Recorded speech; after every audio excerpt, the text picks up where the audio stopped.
একেবারে pure gaming phone Asus ROG 8 স্মার্টফোনটি রিভিউর জন্য বা এর টেস্টিং রেজাল্টগুলো জানার জন্য অধীর আগ্রহে ওয়েট করে আছেন অনেক গেমার আমি জানি। কারণ 3 মাস আগে ভাই 3 মাস আগে আমি এটার একটা ফার্স্ট ইমপ্রেশনের ভিডিও দিয়েছিলাম, যেখানে হ্যাঁ অনেক কিছু নিয়ে আলোচনা করা হয়েছে, বিভিন্ন গেমিং টেমিংও দেখানো হয়েছিল, কিন্তু বলছিলাম আমরা কিছুদিন ব্যবহার করে টেস্টিং রেজাল্টগুলো আপনাদের সাথে শেয়ার করব।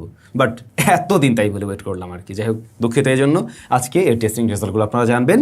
আর এই জিনিসটা ভাই অসংখ্য ধন্যবাদ জানাবো আমাদের স্পন্সরকে, কারণ তিনটা মাস আমাদের হাতে থাকার সুযোগ করে দিয়েছে। এটার উপরে বিভিন্ন রকম অত্যাচার গেছে, আমরা খুব ভালোভাবে একটু গেমিং টেমিং করতে পারছি, মানে না কিনেই পারছি, তো জিনিসটা ভালো লাগছে।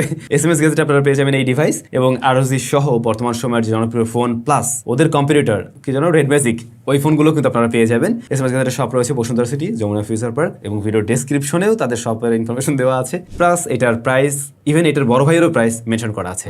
ডিজাইন নিয়ে কি আসলে বলা লাগবে? একটু মনে হয় বলা দরকার, কারণ এবারে কিন্তু Asus তাদের মানে ওই যে ধারাবাহিকতা চেঞ্জ করে ফেলছে। এর আগে দেখতাম